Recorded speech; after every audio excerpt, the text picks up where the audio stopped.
Buonasera and benvenuti again to the second edition of Cucina Quarantena, which is the quarantine kitchen.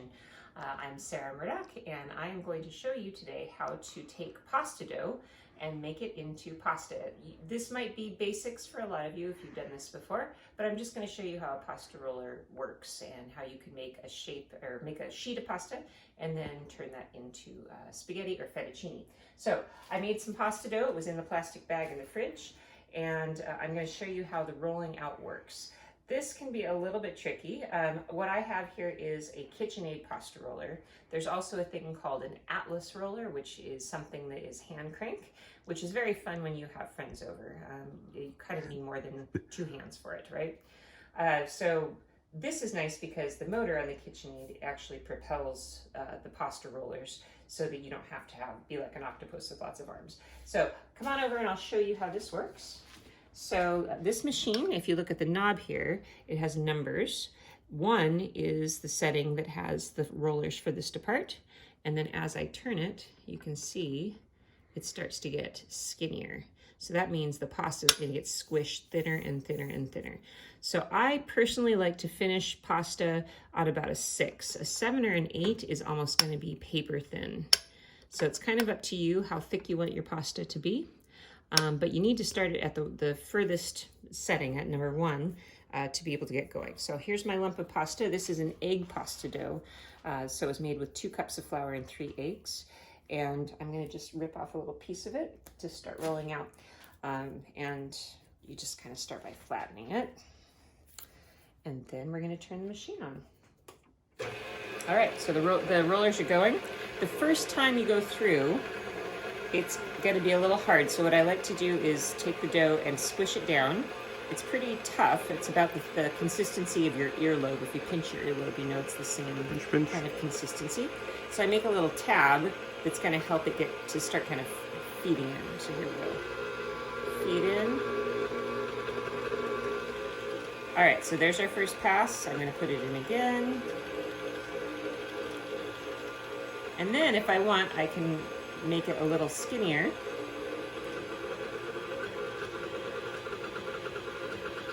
Okay, so now what you want to do, you can kind of see it doesn't look so pretty. So what I'm going to do is I'm going to fold it over this way and over this way like a little envelope. And now instead of feeding it in the same direction, I'm going to go back to 1 and I'm going to feed it in sideways. Because what you're doing is you're kind of orienting the strands of gluten, as I understand it. I'm not a food chemist, but this is what I've been told.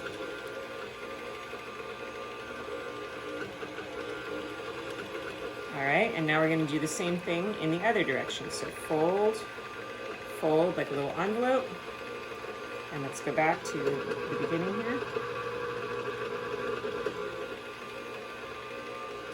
And now with just a couple passes through, you can already see how much nicer the texture is. So I'm going to do one more pass through on a slightly thinner setting. And then I'm going to do the same fold technique, fold, fold into thirds, go back to the setting number 1. And this will be the last time I do that. You don't need to have a certain number of times, you just sort of feel it out.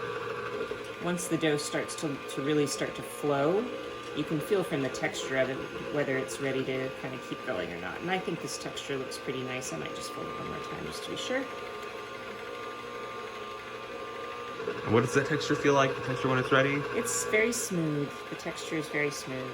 And you can tell when you start looking at the dough that the streaks, you can kind of see streaks in it that are starting to kind of align. And that's what you want, is to have it be totally smooth.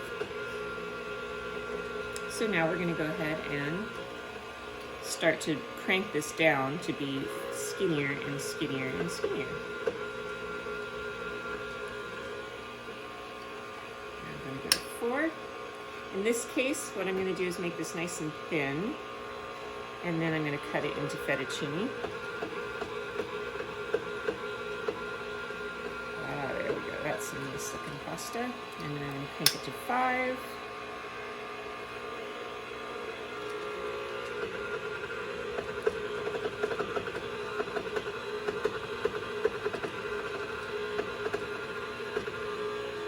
Okay, so now you can see that this is a really good consistency and thickness. You could go thinner if you wanted to, but it will get pretty delicate at that point. So with a sheet of pasta like this, what you can do is you can cut it by hand if you want and form it into shapes. You can use it for lasagna, even just like this. You can lay it out. I have one over here that's laid out that has dried a little bit. It's a little stiff. This would be perfect for making a lasagna out of. And I have a hanger here actually, because once you start really kicking this stuff out, you're not going to know what to do with it. So what I often will do is just take it and I'll hang it over a hanger like this to dry. This is a good place for it to dry, just a regular coat hanger. So that's one way to keep working with it. So it depends on how you want to do it. What I would like to do next with this, I could do ravioli. That's another option. I love ravioli. Yeah, ravioli is fun. What I could do if I was doing ravioli is I get to this point, then I put a bunch of, the fillings on, and then I could lay this on top and then cut it up that way. So from this point, when you have a sheet like this, you can go a lot of different directions. But we're going to show you how easy it is to make fettuccine, which I like fettuccine better than spaghetti just because it holds the sauce on better.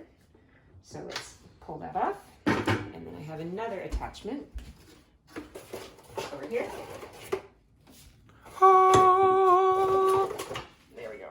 Here's the fettuccine attachment, and you can see that it's got a slicing mechanism there.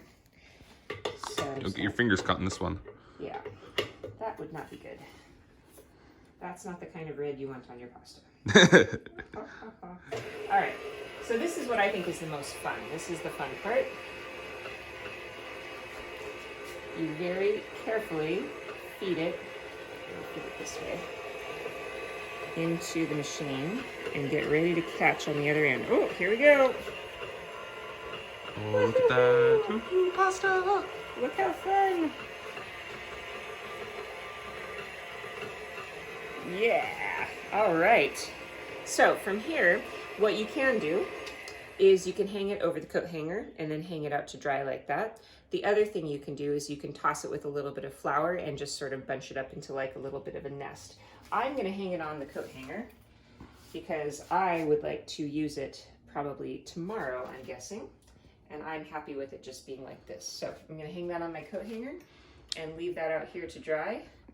And then tomorrow we'll have another lesson. And the next lesson will be fresh fettuccine with, I think I'm going to do an asparagus cream sauce. Ooh. So that's the next lesson to tune in for. Thanks for watching. Ciao and buona cucina. Go out and have fun in your kitchen.